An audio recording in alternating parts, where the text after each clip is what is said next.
오늘 첫 시간은 영문법의 전체적인 그림을 이해할 수 있는 핵심 사항에 관해 공부해 보도록 하겠습니다. 전체적인 그림을 이해해야만 각 단원을 공부하는 이유가 명확해집니다. 핵심 사항은 단기간에 영문법을 효율적으로 마스터할 수 있는 지름길이 될 것입니다. 예를 들어 문장의 구성 요소에는 주어, 서술어, 목적어, 보어, 수식어가 있는데 주어가 될 수 있는 품사에는 명사, 대명사, 투부정사, 동명사 등이 있다는 전체적인 그림을 먼저 이해하고 동명사 파트를 공부한다면 동명사를 주어로 사용하기 위해 우리가 공부한다는 것을 알 수 있을 것입니다. 그럼 시작하겠습니다. 이야기. 세상의 수많은 이야기들은 단어들로 이루어져 있고 단어가 모여서 구가 됩니다. 또 구는 모여서 절이 되고 절은 모여서 문장이 됩니다. 문장이 모이면 단락이 되고 단락이 모여서 결국 하나의 이야기가 됩니다. 단어와 팔품사. 세상의 수많은 단어들은 8종류로 분류할 수 있습니다. 명사, 동사, 형용사, 부사, 전치사, 접속사, 대명사, 감탄사. 우리는 이것을 팔품사라고 부릅니다. 구의 종류. 단어가 2개 이상 모이면 구가 됩니다. 구의 종류에는 8가지가 있는데 명사구, 동사구, 형용사구, 부사구, 전치사구, 접속사구, 대명사구, 감탄사구입니다. 이 중에서 문법적으로 중요한 것은 명사구, 동사구, 형용사구, 부사구입니다. 절의 종류. 절은 구와 마찬가지로 보통 2개 이상의 단어로 구성됩니다. 하지만 구와 다른 점은 주어 플러스 동사라는 구조를 갖는다는 것입니다. 절의 종류에는 주절, 등위절, 종속절이 있고 종속절은 다시 명사절, 형용사절, 부사절로 나뉩니다. 문장의 종류. 문장의 종류에는 단문, 중문, 복문, 혼문이 있습니다. 단문의 종류. 단문은 크게 긍정문과 부정문으로 나눌 수 있고 이것을 다시 세분하면 평서문, 의문문, 명령문, 감탄문, 기원문으로 나눌 수 있습니다. 문장 성분. 문장을 구성하는 성분에는 총 7가지가 있습니다. 주어, 서술어, 목적어, 보어, 수식어, 독립어, 연결어입니다. 평서문의 어순. 평서문은 주어, 서술어, 간접 목적어, 직접 목적어, 보어, 수식어 순으로 배열됩니다. 이것을 다시 세분하면 5개의 문장 형식, 즉 5형식으로 나눌 수 있습니다. 주어가 될 수 있는 품사. 주어가 될 수 있는 품사에는 명사, 대명사, 명사구, 명사절이 있습니다. 우리는 이것을 앞으로 명사류라고 부르겠습니다. 서술어가 될 수 있는 품사. 서술어가 될 수 있는 품사에는 동사, 동사구가 있고 이것을 앞으로 동사류라고 부르겠습니다. 주의할 것은 명사절, 형용사절, 부사절은 있어도 동사절은 존재하지 않는다는 것입니다. 목적어가 될 수 있는 품사. 목적어가 될 수 있는 품사는 주어가 될 수 있는 품사와 동일합니다. 즉, 명사, 대명사, 명사구, 명사절입니다. 이것을 우리는 명사류라고 부르겠습니다. 보어가 될 수 있는 품사. 보어가 될 수 있는 품사에는 명사류와 형용사류가 있습니다. 명사류에는 명사, 대명사, 명사구, 명사절이 있고 형용사류가 될 수 있는 품사에는 형용사, 형용사구, 형용사절이 있습니다.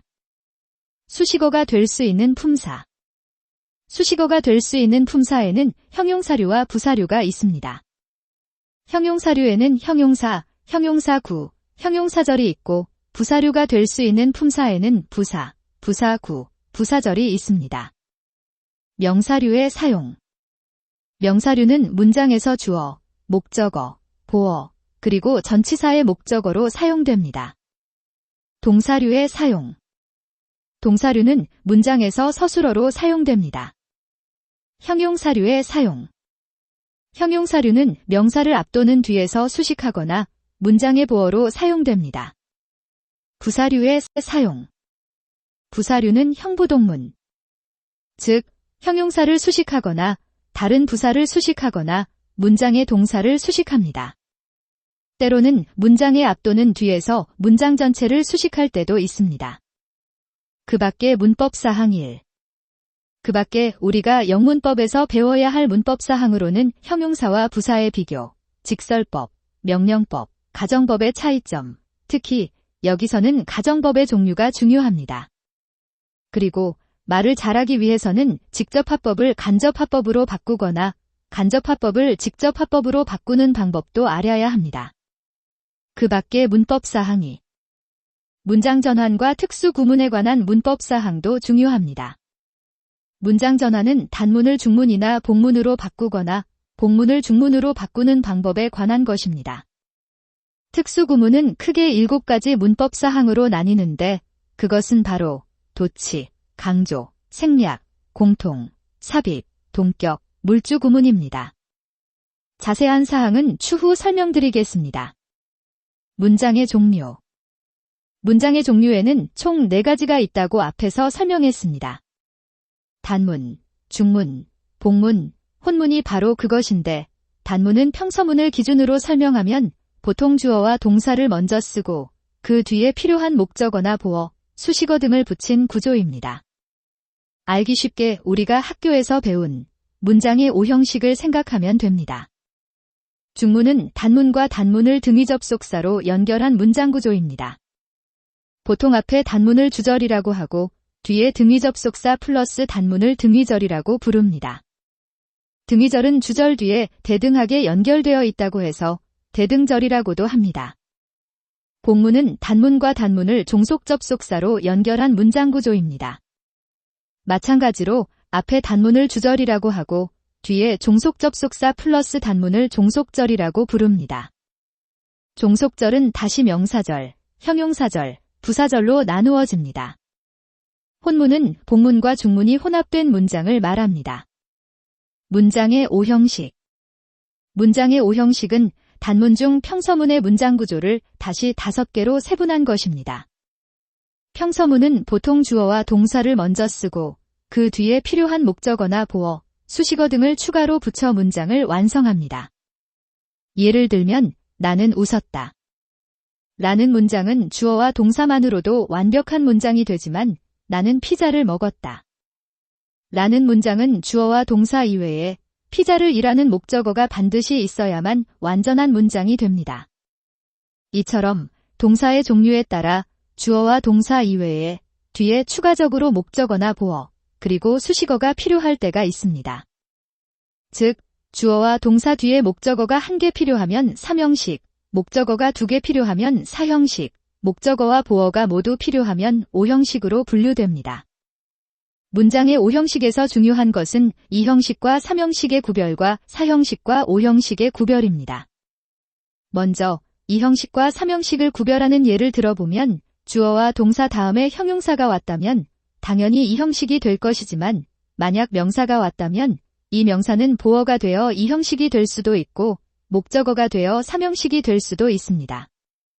왜냐하면 명사는 보어로도 목적어로도 사용될 수 있기 때문입니다. 그렇다면 어떻게 2형식 문장인지 3형식 문장인지 구별할 수 있을까요? 맞습니다. 주어와 명사가 같으면, 즉 이꼴 관계가 성립하면 2형식, 이꼴 관계가 성립하지 않으면 3형식 문장으로 판단합니다. 예를 들면 탐은 의사이다. 라는 문장이 있다고 가정하면 탐 이꼴 의사가 되므로 이것은 2형식 문장이 됩니다. 하지만 탐은 꽃을 좋아한다. 라는 문장에서는 탐 이꼴 꽃이 될 수 없으므로 3형식 문장이 됩니다. 4형식과 5형식의 구별도 똑같습니다. 예를 들면 나는 그녀에게 꽃을 주었다. 라는 문장에서 그녀 이꼴 꽃이 아니므로 4형식 문장이 되고 그들은 그를 대통령으로 만들었다. 라는 문장에서 그 이꼴 대통령이 성립하므로 이 문장은 5형식 문장이 됩니다. 정리하면 주어와 동사 뒤에 명사가 올 때 주어와 명사가 이꼴 관계가 성립하면 2형식, 성립하지 않으면 3형식 문장이 되고 주어와 동사 뒤에 명사 2개가 왔을 때 뒤에 온 두 개의 명사가 이꼴 관계가 성립하면 5형식, 이꼴 관계가 성립하지 않으면 4형식 문장으로 판단합니다. 영어의 어순. 평서문을 기준으로 하였을 때 영어의 어순은 주어, 동사, 목적어, 보어, 수식어 순입니다. 특히 수식어, 즉 문장 뒤에 부사가 여러 개 오면 그때는 장소부사, 방법부사, 시간부사 순으로 써줍니다. 물론 절대적인 것은 아니고 일반적으로 그렇습니다. 그리고 장소부사와 시간부사는 작은 단위를 먼저 쓰고 큰 단위를 뒤에 써줍니다. 이것은 우리말과 반대인 것 같습니다. 우리말은 큰 단위를 먼저 쓰고 작은 단위를 나중에 써줍니다. 서울시 종로구. 이런 식으로 말입니다.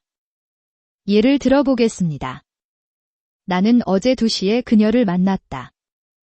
라는 문장이 있다고 가정하면 영어의 어순은 나는 만났다, 그녀를, 2시에, 어제, 이런 식으로 영작을 합니다. 어제라는 부사보다 2시라는 부사가 더 작은 단위라고 판단하기 때문에 그렇습니다. 또 다른 예를 들어보면 나는 종로에 있는 카페에서 그녀를 만났다. 라는 문장을 영작하면 나는 만났다, 그녀를, 카페에서, 종로에 있는 이것도 역시 마찬가지입니다. 종로라는 장소보다 카페라는 장소가 더 작은 단위라고 생각되기 때문에 카페를 먼저 쓰고 종로를 뒤에 써줍니다. 명사류. 문장에서 주어, 목적어, 보어, 전치사의 목적어로 사용되는 명사류에는 총 13개가 있습니다. 먼저 팔품사 중에는 명사와 대명사가 있고 명사구에는 명사적 용법의 투 부정사구, 동명사구, 의문사구가 있으며 명사절에는 대절, if 또는 whether절, 의문사절, 관계대명사 what절, 관계형용사절, 선행사가 생략된 관계부사절, 복합관계대명사절, 복합관계형용사절이 있습니다. 구체적인 예는 차후에 보여드리겠습니다. 형용사류. 문장에서 명사를 수식하거나 보어로 사용되는 6개의 형용사류를 살펴보면 먼저 팔품사 중에는 형용사가 있고 형용사구에는 형용사적 용법의 투 부정사구, 분사구, 전명구가 있으며 형용사절에는 관계대명사절, 관계부사절이 있습니다. 전명구는 전치사 플러스 명사로 이루어진 덩어리를 말합니다. 전명구는 형용사구로도 사용되지만 부사구로도 사용됩니다. 그리고 관계대명사절이나 관계부사절은 거의 앞에 있는 명사를 수식하는 용도로만 사용되고 보어로는 거의 사용되지 않습니다. 부사류. 부사류는 형용사나 다른 부사, 문장의 동사, 문장 전체를 수식하는 용도로 사용되며 총 12개가 있습니다. 형부동문을 수식한다고 외우면 쉽게 암기할 수 있습니다. 물론 모든 부사류가 형부동문을 다 수식하는 것은 아닙니다. 사실 이런 예외사항은 명사류나 형용사류도 마찬가지입니다. 예를 들면 투 부정사구와 같은 명사류는 주어로 잘 사용되지 않고 대신에 주어 자리에 가주어 it을 쓰고 투 부정사구는 뒤로 빼는 것이 일반적입니다. 또 관계대명사절이나 관계부사절과 같은 형용사류는 앞에서도 설명했듯이 주로 앞에 명사를 수식하는 용도로만 사용되고 보어로는 거의 사용되지 않습니다. 다시 본론으로 돌아와서 부사류에는 다음과 같은 것들이 있습니다. 팔품사에는 부사가 있고 부사구에는 부사적 용법의 투 부정사구, 분사구문, 전명구가 있으며 부사절에는 계속적 용법으로 사용되는 관계대명사절, 관계형용사절, 관계부사절과 양보절로 사용되는 복합관계대명사절, 복합관계형용사절, 그리고 100% 부사절로만 사용되는 복합관계부사절, 그 밖에 because, when, since, do 등과 같은 부사절 접속사로 시작하는 부사절, 마지막으로 가정법 조건절도 넓은 의미에서 부사절에 포함됩니다. 단어와 구에서의 명사류, 형용사류, 부사류, 동사류. 지금까지 설명한 내용을 표로 정리해 보았습니다. 일반적으로 명사류는 문장에서 주어, 목적어, 보어, 전치사의 목적어로 사용됩니다. 형용사류는 문장에서 명사를 수식하거나 보어로 사용됩니다. 부사류는 문장에서 형용사, 다른 부사, 동사, 문장 전체를 수식합니다. 먼저 투 부정사구는 명사류, 형용사류, 부사류로 모두 사용되고 동명사구는 명사류로만 사용됩니다. 분사구는 동형사구라고도 부르며 동사의 형태를 변형하여 형용사류로 사용하는 것입니다. 분사구문은 부사절을 부사구로 변형시킨 것입니다. 의문사구는 의문사 플러스 투 부정사 형태의 덩어리로 명사류로 사용됩니다. 전치사구는 전치사 플러스 명사 형태의 덩어리로 형용사류와 부사류로 사용됩니다. 절에서의 명사류, 형용사류, 부사류. 일반적으로 명사류는 문장에서 주어, 목적어, 보어, 전치사의 목적어로 사용됩니다. 형용사류는 문장에서 명사를 수식하거나 보어로 사용됩니다. 부사류는 문장에서 형용사, 다른 부사, 동사, 문장 전체를 수식합니다. 먼저 명사절 때, 명사절 if 또는 whether절은 명사절로 사용됩니다. 의문사절은 의문사 플러스 주어, 동사 형태의 덩어리로 명사절로 사용됩니다. 관계대명사 what절은 앞에 선행사, 즉 명사를 포함하므로 문장에서 명사절로 사용됩니다. 일반적인 관계대명사절은 앞에 명사를 수식하는 형용사절로 사용됩니다. 예외적으로 관계대명사 앞에 콤마가 있는 경우가 있습니다. 이것을 문법적으로 관계대명사의 계속적 용법이라고 하는데 이 경우는 앞에 명사를 수식하는 형용사적 용법이 아니라 앞에 명사를 부가적으로 설명하는 부사적 용법으로 봐서 부사절로 취급합니다. 관계형용사절은 주로 명사절로 쓰이고 관계형용사 앞에 콤마가 있는 경우에는 계속적 용법으로 부사절로 취급합니다. 관계부사절은 관계부사 앞에 선행사, 즉 명사가 있는 경우에는 형용사절로 사용되고 앞에 명사가 생략되는 경우에는 명사절로 사용됩니다. 관계대명사와 마찬가지로 앞에 콤마가 있는 경우에는 계속적 용법으로 봐서 부사절로 취급합니다. 결국 관계대명사절과 관계부사절은 앞에 명사가 없는 경우에는 명사절, 앞에 명사가 있는 경우에는 형용사절로 사용되고 또 앞에 콤마가 있는 경우에는 부사절로 사용된다는 것을 이해하시면 됩니다. 복합관계대명사절과 복합관계형용사절은 명사절로도 사용되고 부사절로도 사용됩니다. 복합관계부사절은 100% 부사절로만 사용됩니다. when, because, since, 도 같은 부사절 접속사가 이끄는 절은 부사절로 사용됩니다. 마지막으로 가정법 조건절은 부사절로 취급합니다. 오늘은 영문법의 전체적인 그림을 이해할 수 있는 영문법 핵심 사항에 관해 간략히 설명드렸습니다. 단기간에 영문법을 마스터하려면 숲을 보고 나무를 보는 것이 매우 중요합니다. 오늘 설명한 내용이 바로 숲에 해당됩니다. 다음 시간부터는 오늘 설명드린 내용에 관해 하나씩 세부적으로 살펴보도록 하겠습니다. 모두 수고하셨습니다. 가시기 전에 구독과 좋아요는 저에게 큰 힘이 됩니다.